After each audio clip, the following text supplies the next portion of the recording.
And David danced before the Lord with all his might, wearing a priestly garment. So David and all the people of Israel brought up the ark of the Lord with shouts of joy and the blowing of ram's horns. Now, David wearing a priestly garment was no small thing. That would seem to indicate that David himself might have some priestly attributes. And so far, what we've seen of him, he has been a good leader, not just from a military standpoint, but also, like, his attitude, his overall behavior, the way he's encouraged the people to behave. He has acted in a role far closer to that of, like, a Moses. What's up, cool people? My name's Matt. Welcome back to our Bible study. Alrighty. So now we are looking at 2 Samuel chapter 6. David is now fully and completely king over all of Israel. And he has basically moved at least his capital, his home, to Jerusalem after conquering it.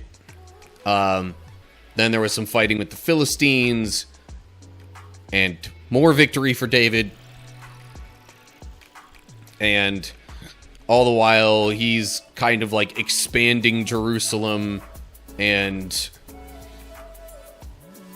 probably the kingdom of Israel as a whole a little bit. Maybe even more than a little bit. It's not made real clear the amount of territory that is being claimed throughout these conflicts. But anyway, that's probably all we need to know for context here. So here we go, 2 Samuel chapter 6. Then David again gathered all the elite troops in Israel, 30,000 in all. He led them to Bela of Judah to bring back the ark of God, which bears the name of the Lord of Heaven's armies, who is enthroned between the cherubim. They placed the ark of God on a new cart and brought it from Abinadab's house, which was on a hill. Uzzah and Ahio, Abinadab's sons, were guiding the cart that carried the ark of God. Ahio walked in front of the ark. David and all the people of Israel were celebrating before the Lord, singing songs and playing all kinds of musical instruments: lyres, harps, tambourines, castanets, and cymbals. Alright. So, other than Jerusalem kind of being now established as the capital, it's not so much stated what the significance of this was. Maybe that was the significance of it. Because if you're going to have a place as the capital city, you should probably have the, main thing that you've had signifying God's presence and his work among your people in the capital city.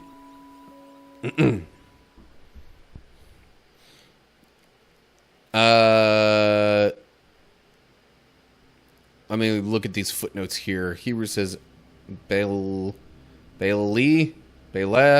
I don't know, of Judah. Another name for Kiriath Jearim. Okay. That, I definitely remember hearing about Kiriath Jearim before. And I'm not going to say for sure off the top of my head, but it could very well have been in reference to the Ark of the Covenant. In fact, I think that might have been where they took it after regaining it from the Philistines back in one of the earlier chapters of 1 Samuel. I want to say somewhere around chapter 5 or 6 or something like that, maybe. Because Israel had lost it in a battle to the Philistines. Philistines took it, got cursed, basically because it was there amongst them, and God didn't like that. They returned it to Israel, and then Israel set it up, I think, at Kiriath Jearim, if I remember right. Anyway, note that Lord of Heaven's army is, it says, or the Ark of God, where the name is proclaimed, the name of the Lord of Heaven's armies. Rather than saying it specifically bears the name of the Lord, it would just say that's where his name is proclaimed and known by the people. Anyway.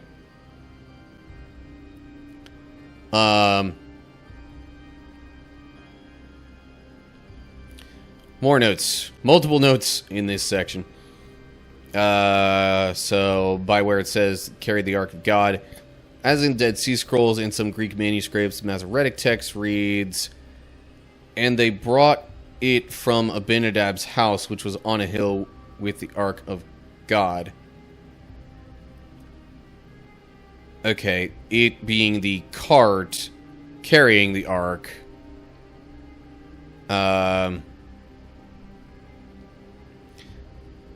But it was... yeah, it was coming from Abinadab's house anyway. Maybe this rendering of it in this translation might have just been done to make it slightly less repetitive. Not sure, but anyway. One more note here about singing songs. Again, as in the Dead Sea Scrolls, in the Greek version, Masoretic text reads, before the Lord with all manner of cypress wood.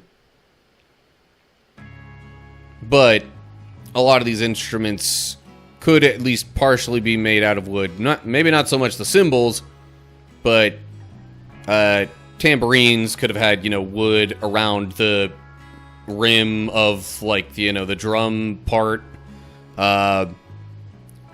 Lyres could have had a wooden frame with the strings there, same with the harps.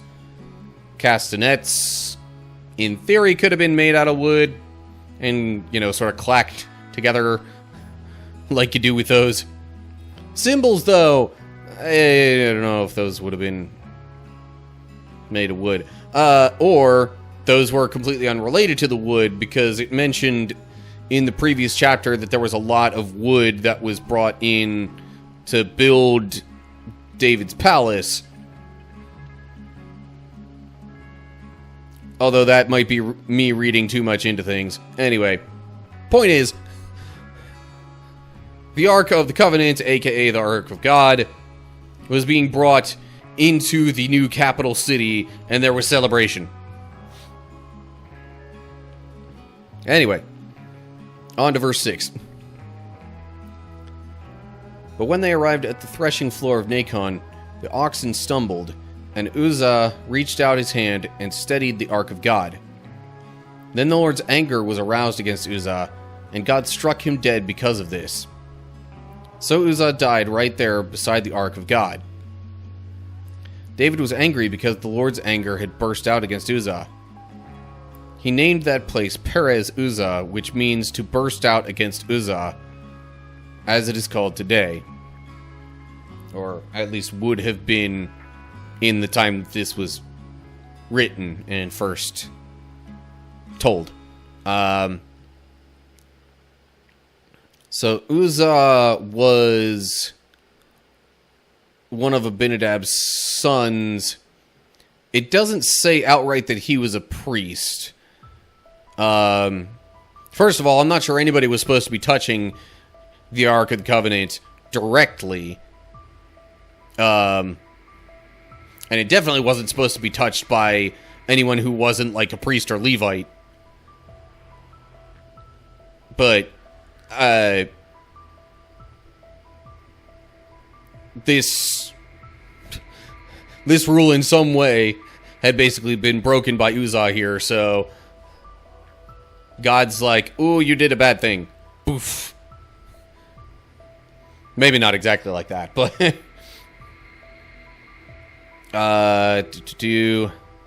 God struck him dead because of this. The note says, Masoretic text reads, because of his irreverence.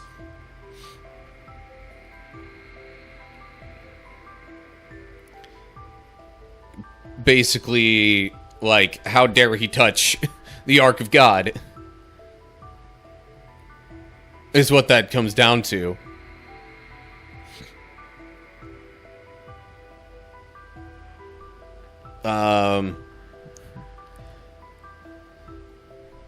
And if he was of a priestly lineage or Levite or anything like that, then he probably should have known what the rules were regarding who can and how to touch the Ark of God. And that was not it. Anyway, on to verse 9. David was now afraid of the Lord, and he asked, "How can I ever bring the Ark of the Lord back into my care?" So David decided not to move the Ark of the Lord into the city of David. Instead, he took it to the house of Obed-Edom of Gath. The Ark of the Lord remained there in Obed-Edom's house for 3 months, and the Lord blessed Obed-Edom and his entire household. Which is the exact opposite of what happened before when it was with the Philistines. Even though Gath was, at one point, a Philistine city. But now, because it is among God's people, at least partially because of that, the person whose house it resides in prospers during that time. So it's interesting to see how, like, the same thing happening in possibly even the same place, or at least the same area, just under different contexts and circumstances, can yield massively different results. Like, it's not necessarily safe to assume certain things are always and forever going to happen the same way just because it happened like that before. Contexts change, situations change, and that can change the overall result of things. But anyway, that's just me kind of trailing off of that, trying to get something maybe relevant to today, a little knowledge nugget out of that. Not that this is completely irrelevant, because, worst case scenario, it's history. But, sometimes there's portions of the Bible where we read it and it's like, okay, how does that have anything to do with me? Should I even bother with trying to read or significantly understand it? Pretty much anywhere in the Bible, the answer is yes, to some effect. It's just, you might need to, think of it, frame it a little differently in order for something relevant to become clear.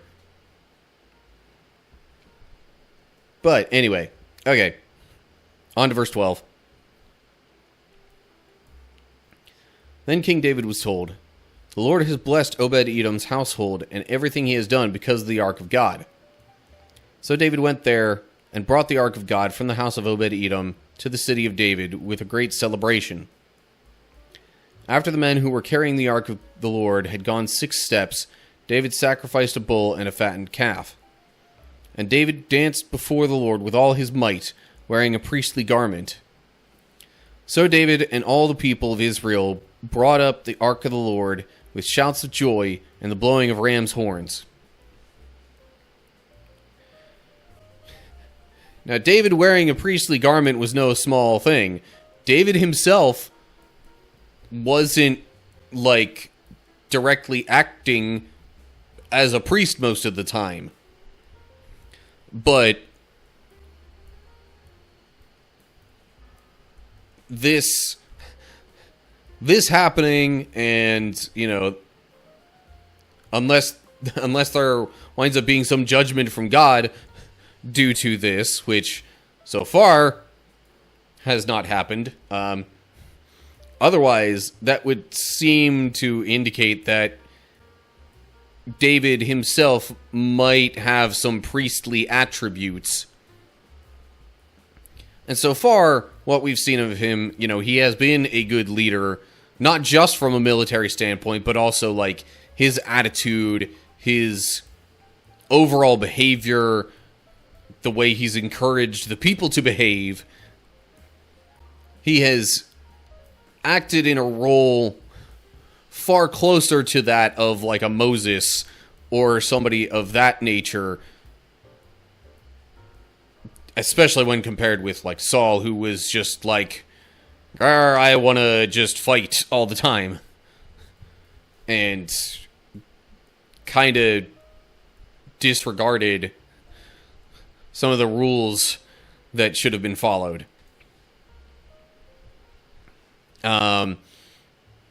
So the Ark of God had stayed at that house because after what happened with Uzzah, David was kind of afraid what might happen if they continued carrying it and taking it to Jerusalem. Because if touching it could result in something like that, who knows what having it in a certain spot could result in long term. But it's at Obed-Edom's house. He prospers because it's there. It becomes clear that that's the case. And then David's probably like, okay, maybe just having it in Jerusalem isn't going to be an issue.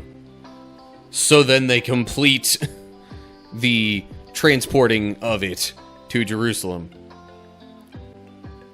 Hebrew says, instead of priestly garment, that he was wearing a linen ephod, which was the garments that priests wore. Or at least it was the type of garment that priests wore. And nobody else in Israel was really supposed to wear something like that, I would think. It was, meant to be something that would separate the priests visually from others, so you would know that that's what they are. But anyway, okay, so it finally gets back to Jerusalem, the Ark of God gets to Jerusalem. There's celebration. And then we move on to verse 16. But as the Ark of the Lord entered the city of David, Michal, the daughter of Saul, looked down from her window. When she saw King David leaping and dancing before the Lord, she was filled with contempt for him. They brought the Ark of the Lord and set it in its place inside the special tent David had prepared for it. And David sacrificed burnt offerings and peace offerings to the Lord. When he had finished his sacrifices, David blessed the people in the name of the Lord of Heaven's armies. Then he gave to every Israelite man and woman in the crowd a loaf of bread, a cake of dates, and a cake of raisins. Then all the people returned to their homes.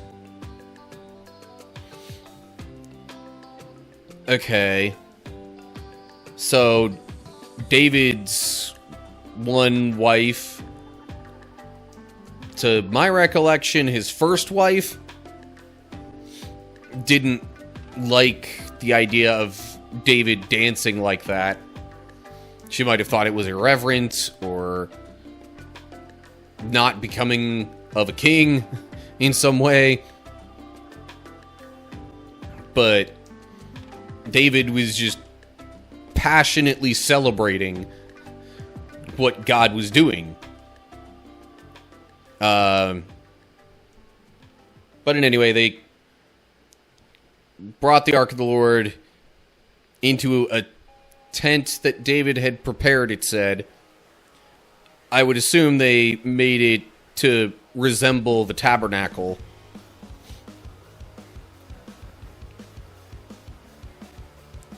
And then there was, there were sacrifices, probably to kind of commemorate the event. Maybe even dedicate the tent in some way. And then David's like, all right, food for everybody, because this is such a great occasion. Footnote there at a cake of dates says, or a portion of meat, Well, that's a bit of a different... Meaning of the Hebrew is uncertain. One of those things that I guess could be translated one way or the other. Hebrew is a very different language from English.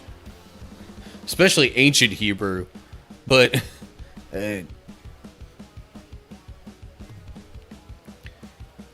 still, long story short, food for everybody. Because we're celebrating. Then we get to verse 20. When David returned home to bless his own family, Michal, the daughter of Saul, came out to meet him. She said in disgust, "How distinguished the king of Israel looked today, shamelessly exposing himself to the servant girls like any vulgar person might do." David retorted to Michal, "I was dancing before the Lord, who chose me above your father and all his family. He appointed me as the leader of Israel, people of the Lord, so I celebrate before the Lord. Yes, and I am willing to look even more foolish than this, even to be humiliated in my own eyes. But those servant girls you mentioned will indeed think I am distinguished." So Michal, the daughter of Saul, remained childless throughout her entire life.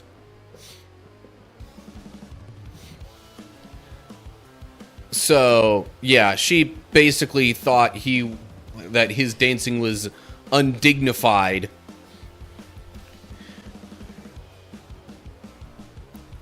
Now, it doesn't say what kind of exposing himself she was talking about there. But the point is, again, that, at least to her, his actions seemed unfitting of a king. But David basically said that he wasn't doing it for himself or for the people, that he was doing it for the Lord. Because the Lord is the one who appointed him as leader, who has made all of this possible. So the Lord is the one that David was celebrating. And if it took absolute humiliation in order to, give praise and glory and honor to the Lord, David was willing to do it. And that kind of attitude, making it more about God than about himself, or what the people thought, was a big reason why God appointed David as king in the first place. But because of Michal having this disagreement with David, and perhaps not liking his attitude around such situations, she wound up not having any children. So, sometimes it's not even just, God himself directly being insulted that results in any sort of punishments or curses upon us. It can come from disrespecting those whom he appoints as well. But anyway, ultimately we should be looking at everybody as if they are, signs of God, as if it was, to make reference to something from the New Testament, I forget exactly where.